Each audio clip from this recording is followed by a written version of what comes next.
Hi guys, I made it up to the kitchen. It's a long haul up here, but it's well worth it because if you're a survivalist or someone who enjoys planning for the end of days, maybe, you're going to want to pick up this next book. It's got everything from making your own cough drops to soap to cooking with canned fruit and vegetables and even how to can your own. It's called Joe Beef, Surviving the Apocalypse. Oh my gosh, I can't even say it this morning. It's everything you need, you guys, to throw the best dinner party in your bunker or even your kitchen. We've got Fred, Morin and Dave McMillan here to share a recipe. Good morning to you both. How are you? I'm good. This cookbook is a lot of fun, and I know you guys must have had some fun writing it.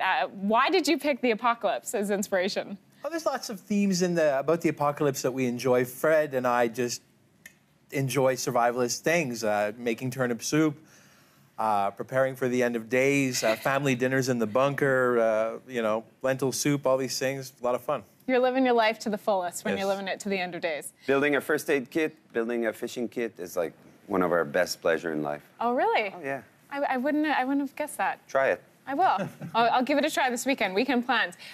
The soup that we're making today, this came from inspiration between mind reading between the two of you, if I understand this correctly? I was in a little Portuguese restaurant one night having this delicious white turnip soup.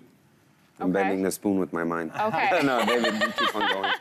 I was having this delicious white turnip soup, and it had never occurred to me. It was such a simple dish, a beautiful, simple, elegant dish. So I called Fred on the phone. I go, you know what? I'm in this Portuguese restaurant in East End, and I'm having white turnip soup. And as I tell him this, he goes, guess what I'm doing? I go, what? He goes, I'm making white turnip soup. So you guys are connected. So it's telepathy, white turnip soup. We've done it at the restaurant. Of course, we'll do this soup, and we'll add, during the year, we could add morel mushrooms to this. We could add slices of foie gras. We could add... Yeah, it's a basic soup. Basically, it's a root. Okay. You take any root, you peel it, you cut it. There's a good amount of root, but then equally important, a great amount of butter.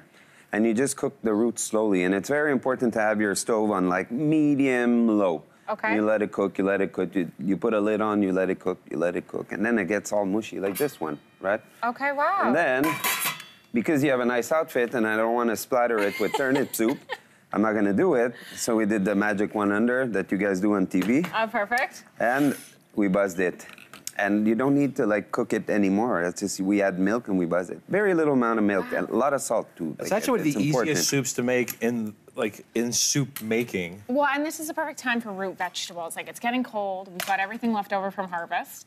Why turnip, though? I've never had something with turnip before. First, they're inexpensive, they're delicious, and there's a natural sweetness to them, which is quite appealing.